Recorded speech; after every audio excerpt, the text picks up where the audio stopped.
Welcome to Easy English Practice. Today we will learn how to pronounce the names of household objects. Listen carefully and repeat after me. Let's get started. Couch, couch, couch. Chair, chair, chair. Table, table, table. Lamp, lamp, lamp.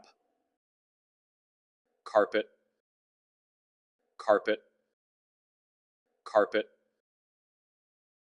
Curtains, curtains, curtains. Bookshelf, bookshelf, bookshelf. Television, television, television. Painting, painting, painting. Wall clock, wall clock, wall clock. Great job. You are improving your pronunciation. Remember, practice every day and you will get better. If you enjoyed this lesson, like, subscribe, and share for more. See you next time on Easy English Practice.